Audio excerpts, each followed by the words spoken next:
Welcome to Get People Talking. I'm Jane. And I'm Bronte. We're two friends ready to yap about all things, from our iconic moments to our deepest thoughts. Whether it's the latest hot girl trends, random D&Ms, or just fun chats, we're keeping it real. So grab your oat latte, get comfy, and let's get people talking. Welcome back, guys. Why are you laughing? I'm so glad. That was such a burst of energy I wasn't expecting. Hi, guys. Welcome back to season 2.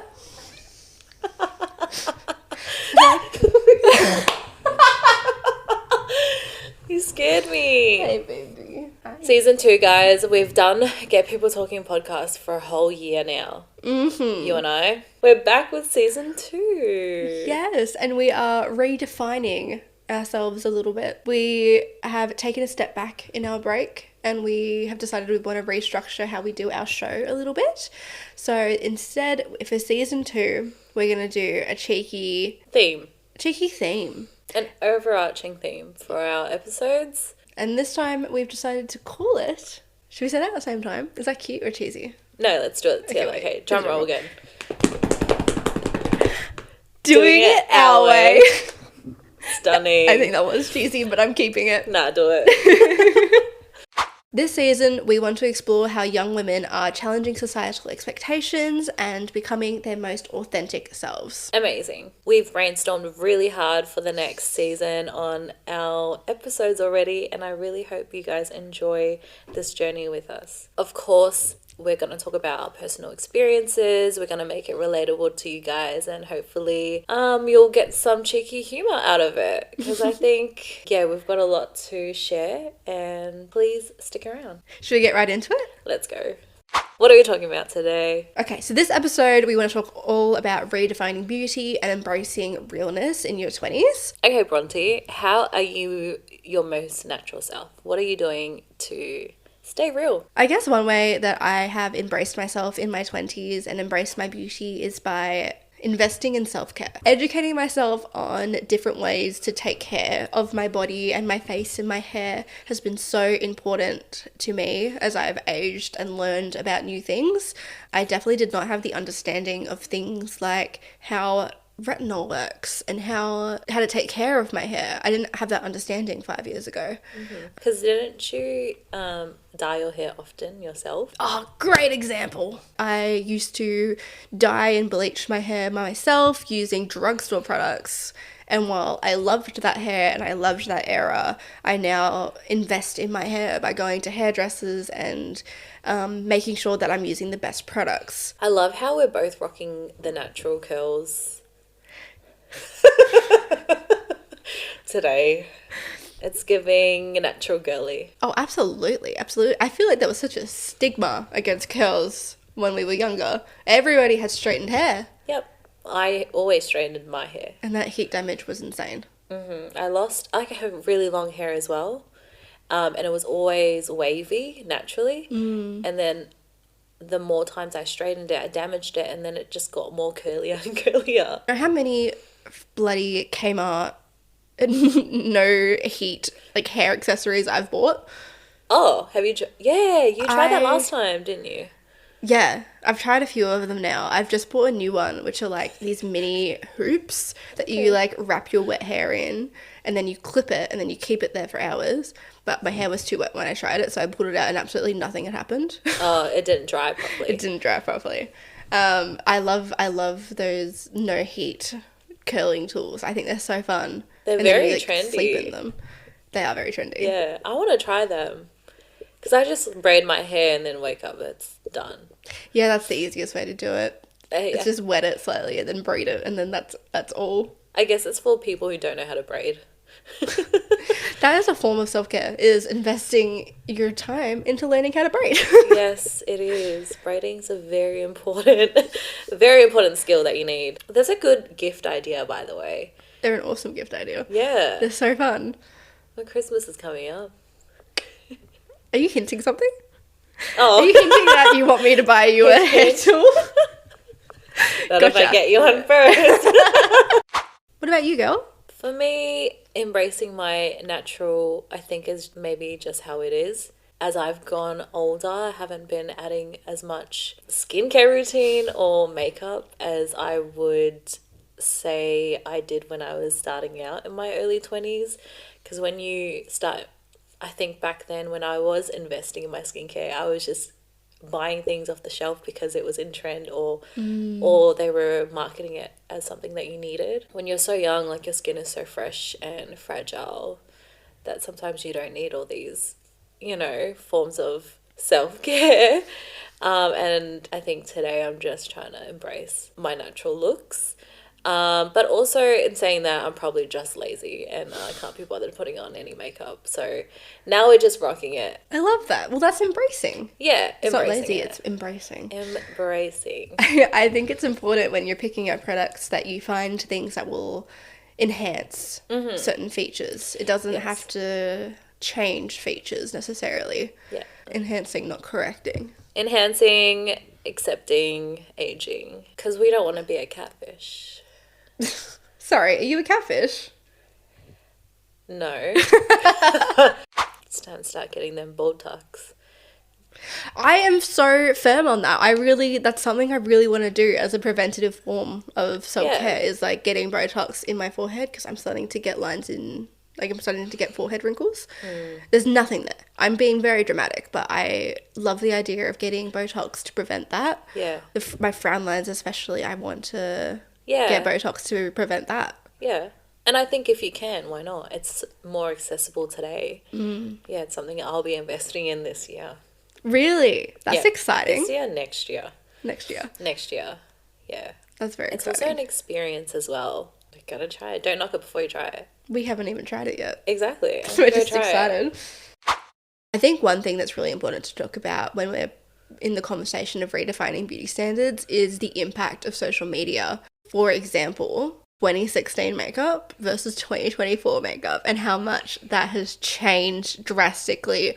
I'm talking 2016 makeup is like the block eyebrows, the caked foundation, the insane cat eyeliner, which I know you can relate to, and how that has turned into a more clean girl aesthetic, which is the slick back buns, it's the fluffy natural eyebrows, it's the one pump of foundation versus 6 pumps of foundation. 1.6. 2024 makeup definitely seems it's more about embracing ourselves and our natural features, as opposed to 2016 makeup was very much following the Jeffree Star, James Charles makeup looks. I don't know. What's your experience with it?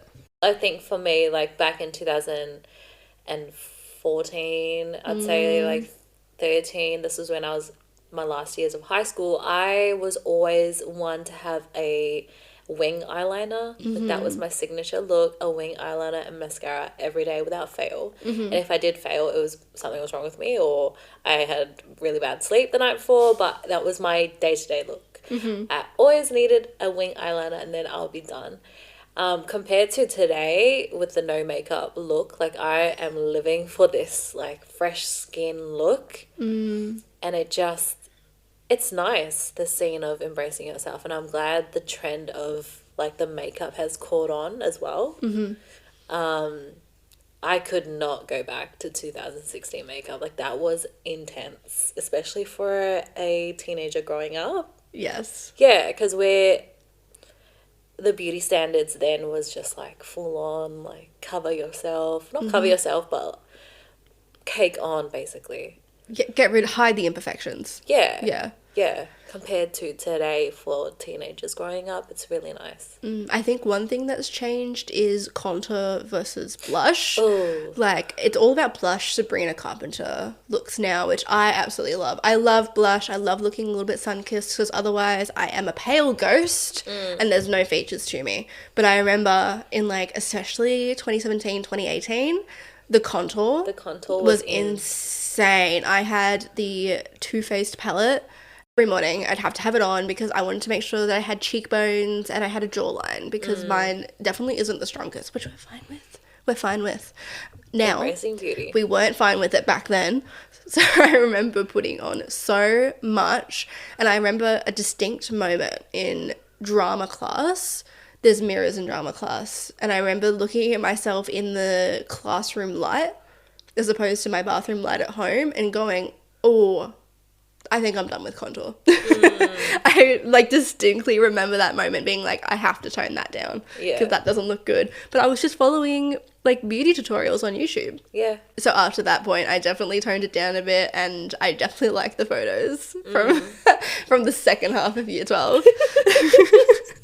Contouring was so big then. I just remember like the triangles. Yes. You got to do the 3. Yes. Oh my God, the triangles. You're so right. Yeah, has to be a triangle, has to be under your cheeks, and the liquid contouring too. Oh, yes. Yes. Oh, the block eyebrows as well. Block eyebrows. Because I feel like everybody was still learning how their eyebrows grow. Yeah. Because we were so young then. Yeah. So I just imagine, like, all I remember is like the sparse look at the front, but there's really defined lines at the top and the bottom, and then it's just like a solid block at the end of the tail. I remember I had that look a lot. I definitely, like, I don't even have anything in my eyebrows today. Like, I definitely, all I do is just make sure there's no stray hairs, and that's enough. So I'm so glad that social media has changed in that the beauty expectations are embrace your natural features, enhance your natural features, instead of make sure you put concealer on every single blemish. Yeah. Than it was 10 years ago. Yeah. No, we're definitely in that era of natural girly stages. I think my bank account is thankful for it as well. Oh, same. And also, like, do you really need 3 or 4 foundations or 3 or 4 concealers? Yes. No, girl. Yes, because you are one colour, my colour changes. My colour changed. Just for now, temporary. I have a pale foundation and concealer, and I have a tan. Oh, okay. When I have fake tan on. Sucks to be you. Thanks. Us ghosts out there know the struggle. Because I don't think I've worn fake tan in months. I feel like it's becoming less and less of a requirement. Yes, I was gonna say, like, what's a must-have? It's less and less of a requirement now for people like you, your skin tone.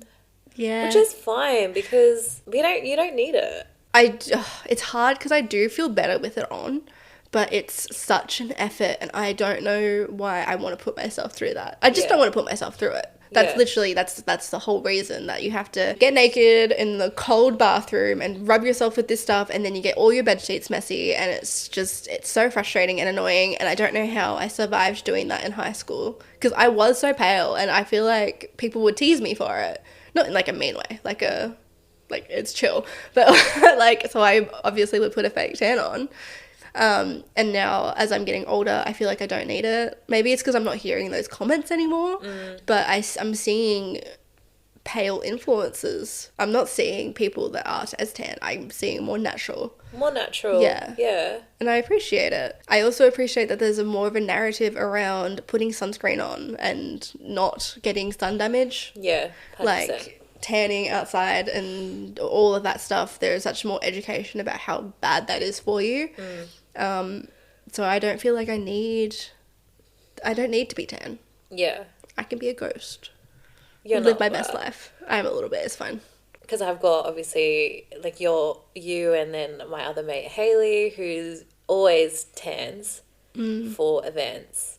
Like fake tans. Fake tan. And I hear of these, like, you know, the issue of bed sheets getting ruined and, like, having to soak in it the night before. I just cannot relate. Like, be thankful. I just cannot get my head around it, and it's hard. It's hard out here for them white girlies. Someone save us. I went to Europe and I couldn't cop a tan, and so I came back and people were like, did you even go away? No, I noticed. You were freckly. I was freckly, but I don't tan. You were glowing too. I saw the photos. Thanks. I think that was not wearing makeup for 6 weeks. Like, we did, if we were going out, that was basically it. Yeah. Like, we didn't really, none of the girls wore makeup, like, the whole time. And I think that my skin, and I was also drinking so much water, so I think all of our skin was actually quite good at the end of it. Yeah. Your skin was living its best life. Yeah. Oh my God. the impact of water.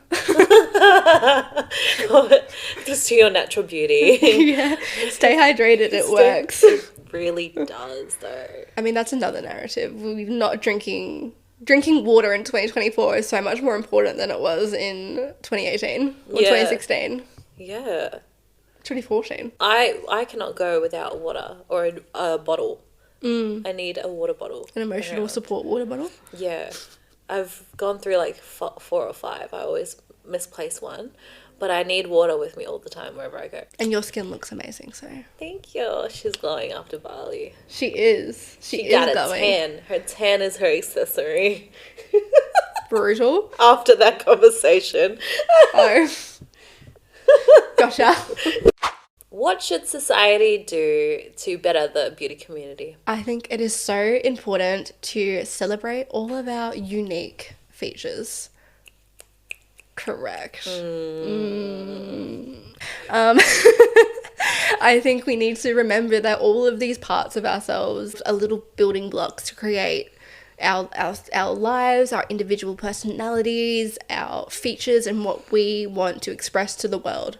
I think it's so important to remember that when you are defining yourself and how you represent yourself to the community and to society, is that it needs to be true and authentic and be a version of yourself that you enjoy, that you like, and that you want to share with others. 100%. I love that.